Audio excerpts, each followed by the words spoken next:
If you have ever extended a hand in kindness only to be stung in return, you know a unique and bewildering pain. It is a quiet poison that seeps not just into the wound, but into the very heart of the giver. You are left holding the empty vessel of your own goodwill, staring at the venom, and a chorus of questions begins to haunt you. How could I have been so foolish? Did I not see the signs? Is my kindness a weakness? Is my desire to trust a fatal flaw? You begin to question not just the character of the one who harmed you, but the very foundation of your own goodness. And this self-doubt, is the scorpion's second sting, the one that does the deeper and more lasting damage. In the aftermath of such a betrayal, the world often offers two equally bleak paths. The first is the path of bitterness, of cynicism. It is the decision to armor the heart, to see a potential scorpion in every creature, to withhold the waters of compassion for fear of being poisoned again. The second is the path of naive repetition, of a blind and hopeful forgiveness that ignores the lessons of the past, leaving you perpetually vulnerable to the same sting over and over again. But what if there is a third path, a path of wisdom, not bitterness, a path of discernment, not cynicism?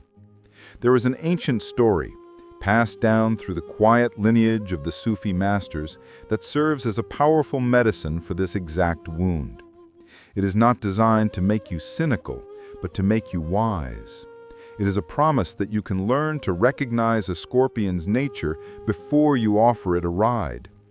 This is an invitation to heal the wound, not by closing your heart, but by opening your eyes, by cultivating a form of sight so clear that you can honor your own compassionate nature without ever again becoming a victim of another's destructive one.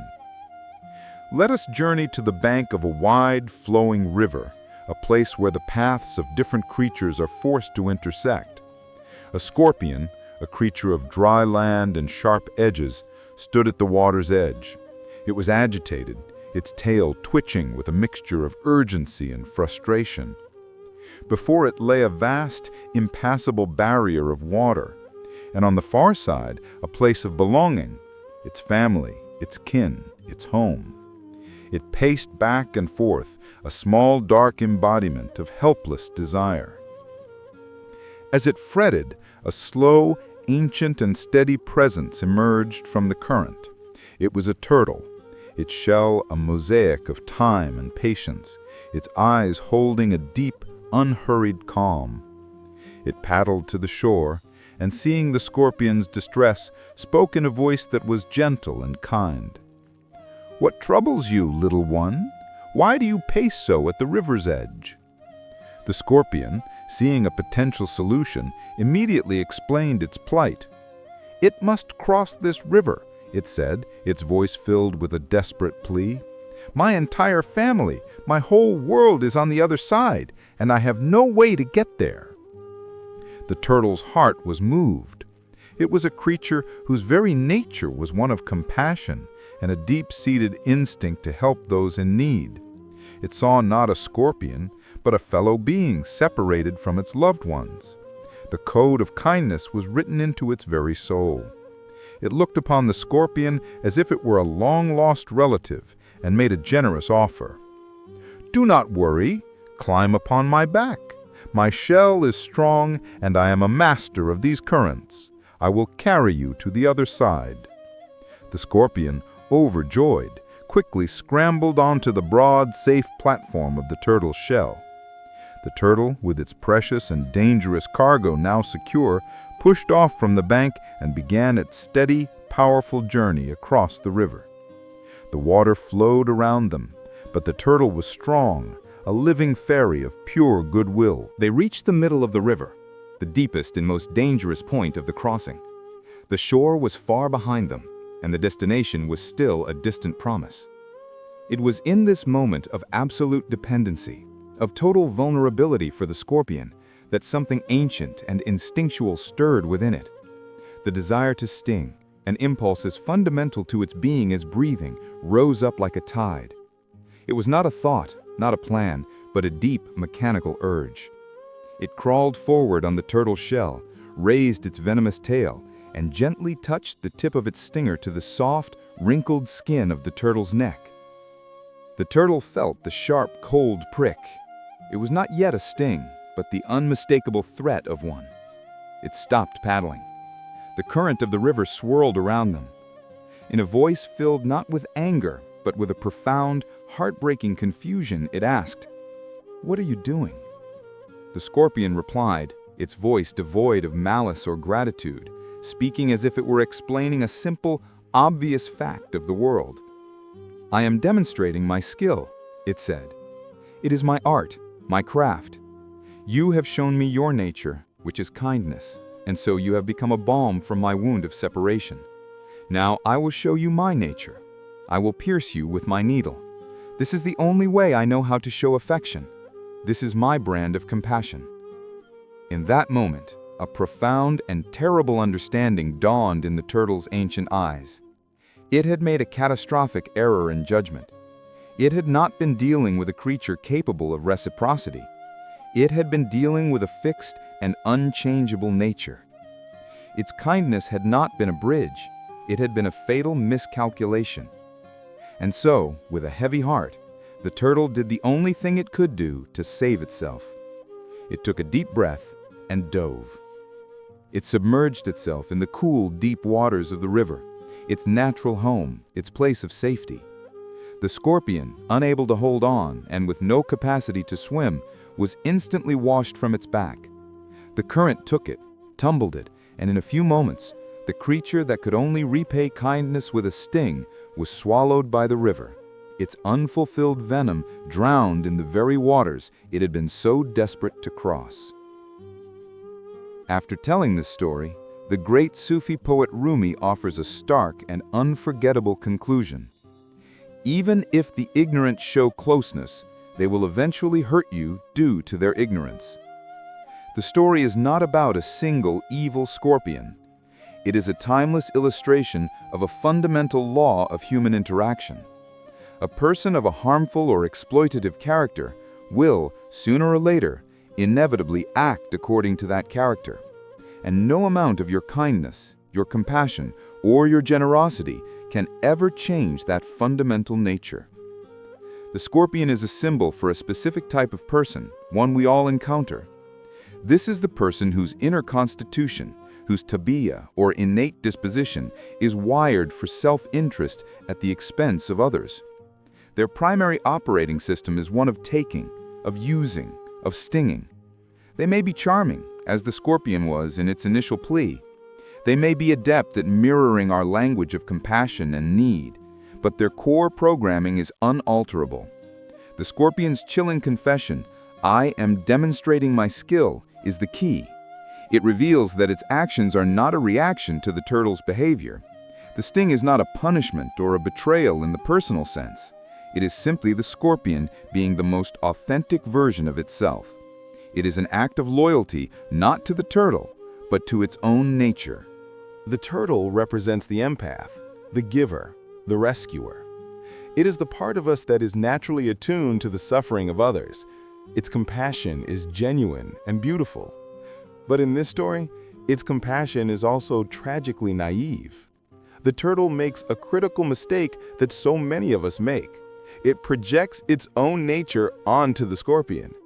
It assumes that because it operates on a code of kindness and reciprocity, the scorpion must also be capable of operating on that same code. It believes its act of kindness will elicit an act of gratitude. It judges the scorpion's character based on its desperate situation, not on its inherent nature. This is the empathy trap. Modern psychology has shown that people with high levels of empathy are often the primary targets for individuals with narcissistic or antisocial personality traits, our modern-day scorpions. The empath's kindness is seen not as a gift to be cherished, but as a resource to be exploited and a vulnerability to be targeted. The scorpion doesn't see a friend in the turtle. It sees a tool, a fairy to get what it wants. The story directly addresses the experience of those who, as the provided text says, are treated with sweetness and light only when they are needed. The scorpion was polite and desperate on the riverbank. The moment it was safely on the turtle's back, its true nature began to emerge. For those with a scorpion's disposition, relationships are purely transactional. Kindness is a currency to be spent to get what they want. Once the transaction is underway, the mask begins to slip because the energy required to feign gratitude is too taxing for a nature that does not possess it. So, how do we avoid the turtle's fate? The story suggests we need two things: firasa, or penetrating spiritual insight, and life experience. Firasa is the ability to see beyond the surface presentation, beyond the desperate plea on the riverbank, and to perceive the underlying nature of a person or situation. It is not a magical power, but a deep intuitive knowing that is cultivated through stillness, self-awareness, and paying close attention to the subtle signals that people emit. It is the ability to sense the difference between a creature who is having a difficult time and a creature whose very essence is to create difficult times for others. Life experience is the turtle's ultimate teacher. The sting, or the threat of it, provides a lesson that no amount of gentle warning ever could. The pain of misplaced trust becomes the raw data for future wisdom.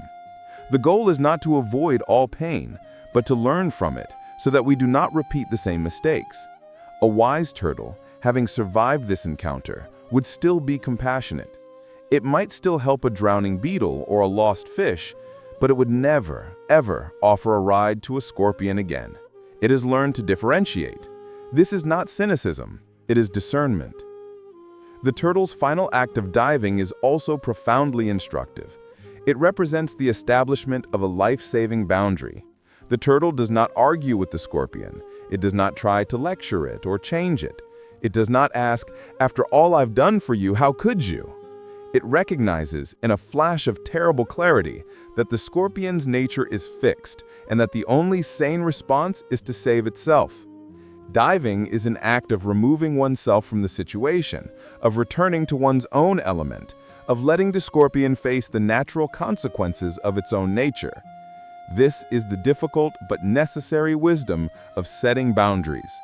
It is the understanding that sometimes the most compassionate act, both for yourself and for the other person, is to let go. Let us bring this ancient wisdom from the river into the landscape of your own life. This is a moment for gentle, honest reflection on the turtles and scorpions of your own journey. Find the comfortable and quiet space. Let your body settle and let your breath be your anchor, bringing you into this present moment. First, connect with the turtle within you. Acknowledge your own compassionate heart, your instinct to help, to give, to carry others when they are in need. See this not as a weakness or a flaw, but as a beautiful, essential part of who you are. Honor your own kindness. It is a sacred gift. Now, without judgment or blame, allow a memory to surface of a time when you offered your back to a scorpion, a time when your kindness was met with a sting. Do not immerse yourself in the pain of the memory. Instead, observe it as the wise turtle might, looking back on the event from a place of safety and understanding.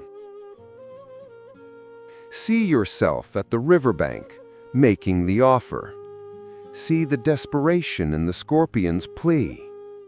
And now, with the wisdom you have today, what signs of its nature did you miss? Was there a subtle sense of entitlement in its request? A lack of genuine warmth in its eyes? A history of stinging others that you chose to overlook? See the event not as your failure, but as your education. The purpose of this memory is not to create regret, but to distill wisdom. Now focus on the moment of the sting.